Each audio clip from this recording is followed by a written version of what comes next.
everything I do here, I'm doing to advance trans acceptance. But sometimes I feel like I'm fighting an uphill battle. Welcome back to the Tarella Report.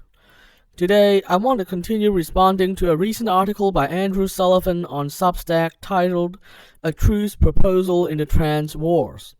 In this second part, we will be looking at what Sullivan considers to be good discourse and good compromise, and see if I have anything to add from my perspective and experience as a trans woman. Sullivan states that trans activists dreamed for years of civil rights protection. Now they have it, referring to the Bostock decision that banned employment discrimination across the U.S. last year. However, the truth is that we still have a long way to go, both in the U.S. and in other countries. The objective fact is that the trans unemployment rate remains very high, and trans people are still subject to frequent discrimination in things like housing and service provision. As I often say, I don't care too much about things like pronouns. We need to focus on employment and housing because equality in these areas is key to our dignity as people. As a gay man who fought for gay civil rights over many years, I believe Sullivan would understand what I'm talking about. Just like how the lack of gay marriage rights made life difficult for gay people in many areas of life, trans people in many places currently lack adequately accessible and consistent mechanisms to update their documentation.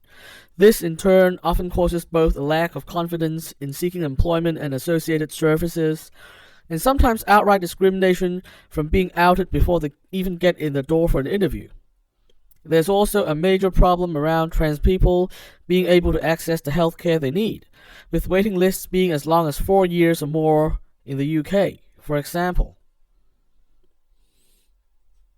Now we get to the main sticking point of the whole debate.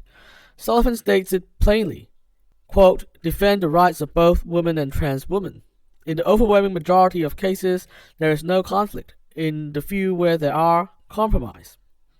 I couldn't agree more. While I certainly have a problem with people who essentially propose to exclude trans women from the category of women as a blanket rule, I don't have a problem with the idea that there could be clearly defined and well-justified cases where the difference between trans women and genetic women are recognized and dealt with accordingly. Sullivan went on to provide several examples where trans women might be treated differently from other women, and I think these are broadly reasonable in spirit, even if I may not agree entirely in the details.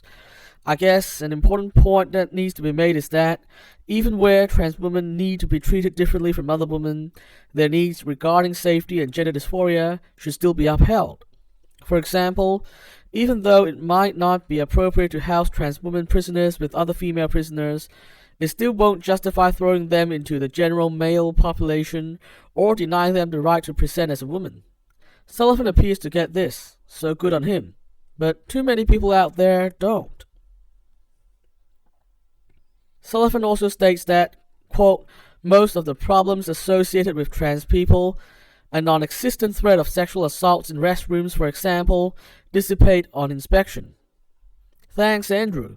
The gender-critical movement has been able to get away with making outrageous claims about the supposed effects of certain simple reforms that don't stand up to basic scrutiny.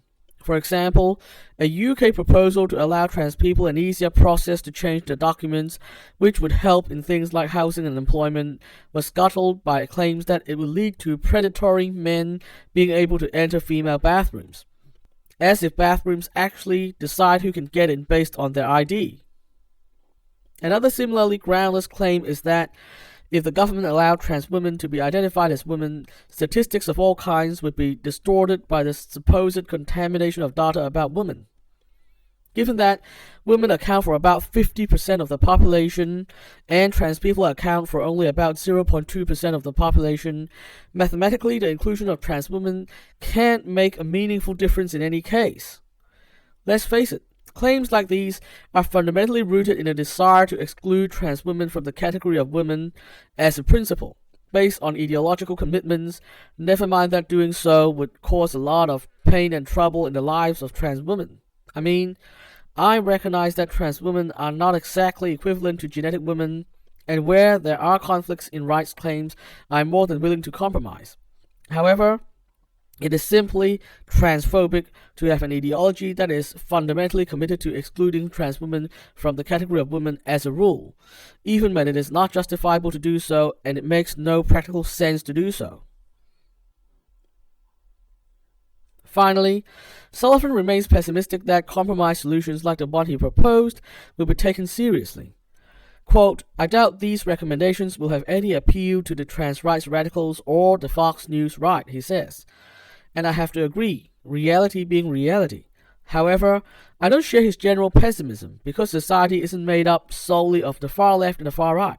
There are many reasonable people in the middle, and we need to engage them in the discussion. After all, it was the reasonable people in the middle who decided that gay marriage was okay after all, after a rational discussion and consideration of the evidence.